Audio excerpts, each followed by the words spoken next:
The Ukrainian Armed Forces are reportedly rushing to assemble a new strike group for an upcoming counteroffensive, according to Russian military analyst Vladislav Shurygin. He claims that Commander-in-Chief Oleksandr Syrsky may soon have up to 8 fully equipped and combat-ready brigades under his command, amounting to as many as 20,000 troops. Shurygin also notes that Ukraine is rapidly expanding its drone capabilities, forming specialized UAV units that now serve as one of the Ukrainian military's primary offensive tools. He further argues that preparations for the offensive are evident in how Ukraine is conserving manpower in existing frontline brigades. Battalion staffing levels along active combat zones have reportedly dropped to just 35 to 40%, suggesting that reserves are being held back and redirected toward the formation of a new offensive force. According to Shurygin, Ukraine is under pressure to achieve a symbolic victory before the end of the 2025 campaign. He believes Syrsky is aiming for a success comparable to last year's incursion into the Kursk region and that the armed forces are now prepared to strike. Shurygin also links the expected counteroffensive to the abrupt shortening of Russia's ceasefire ultimatum by US President Donald Trump, from 50 days to just 10. He speculates that General Christopher Donahue, the U.S. Army commander for Europe and Africa who is involved in advising and planning Ukrainian military operations, may have informed Trump that Kyiv is ready to launch its assault and that delaying it until autumn could be strategically risky due to adverse weather conditions. As a result, Trump allegedly reversed course and pushed for immediate action. This upcoming operation could rightly be called Trump's offensive, Shurygin writes. He suggests that even a partially successful Ukrainian advance, combined with renewed sanctions, would increase pressure on Russia and force it into a prolonged defensive posture. On the other hand, if the counteroffensive fails, Trump could shift the blame onto Donahue for pushing him into the operation. In any case, August promises to be one of the most intense months of the 2025 campaign. We will need to commit every available resource to counter American plans. Fortunately, we still have at least a week to prepare, Shurygin concludes.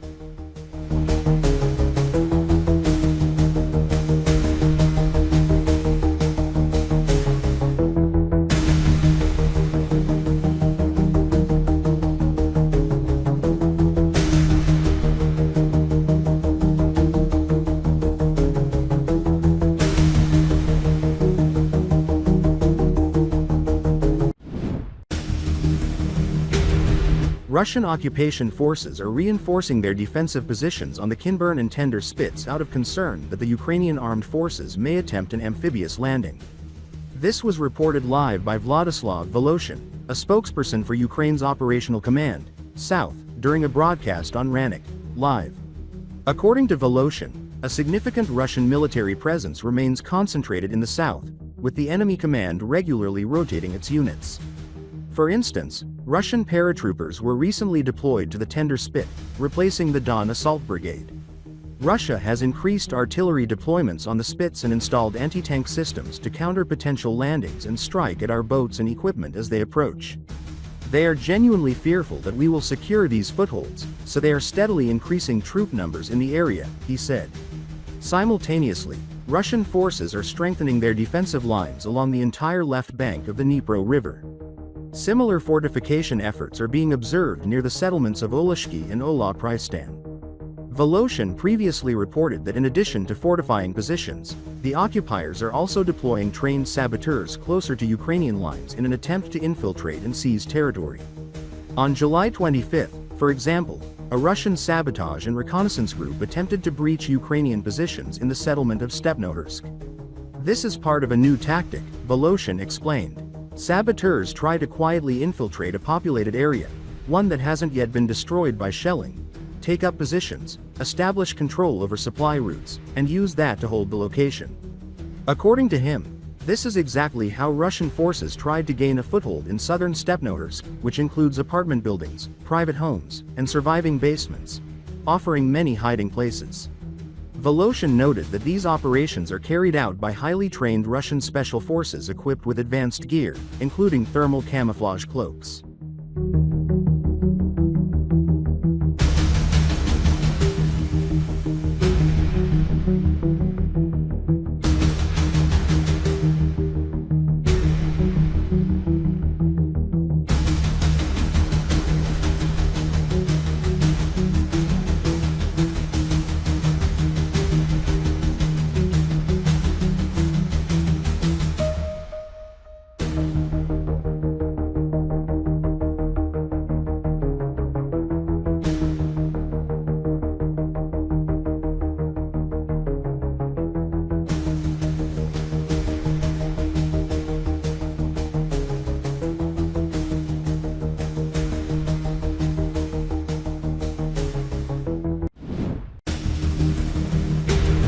In the Lyman direction, Russian forces remain bogged down, unable to make any meaningful advances despite relentless waves of infantry assaults. These repeated frontal attacks have proven disastrously ineffective, resulting in catastrophic casualties at a pace not seen in other sectors. According to Euromaidan Press, frontline Russian units are also suffering from severe supply shortages, making sustained combat operations nearly impossible. This dire logistical collapse has reportedly driven Russian commanders to increasingly desperate measures. In some cases, troops have been sent into battle with explosive vests, essentially turning them into unwitting suicide bombers. Ukrainian drone footage has captured scenes of individual Russian soldiers carrying mortar rounds by hand to the front lines, a desperate improvisation that starkly illustrates the breakdown in supply chains and the grim conditions facing Russian units. Operators from Ukraine's 63rd Mechanized Brigade have grown exceptionally skilled at detecting and eliminating isolated Russian assault groups, especially under the cover of night. In one notable instance, a single Ukrainian drone team reportedly eliminated 23 Russian soldiers in just one night. Even when Russian troops manage to temporarily capture new positions, Ukrainian forces respond with rapid counterattacks and targeted drone strikes, quickly retaking lost ground or destroying the invading units. This brutal cycle of failed advances and mounting losses has trapped Russian infantry in a loop of futile, high-casualty operations. Rather than reassess their approach, Russian commanders have reportedly escalated their reliance on reckless tactics.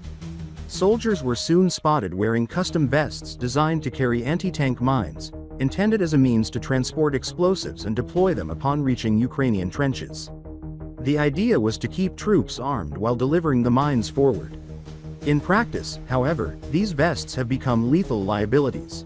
When hit by Ukrainian fire, the explosives often detonate, killing not only the soldier wearing them but also any nearby comrades. These grim incidents underscore a disturbing pattern of improvisation rooted in desperation and disconnection from battlefield realities. Euromaidan Press concludes that such hazardous tactics reflect the growing dysfunction within the Russian command structure, where commanders, unwilling to adapt, are embracing increasingly suicidal measures to achieve minimal territorial gains.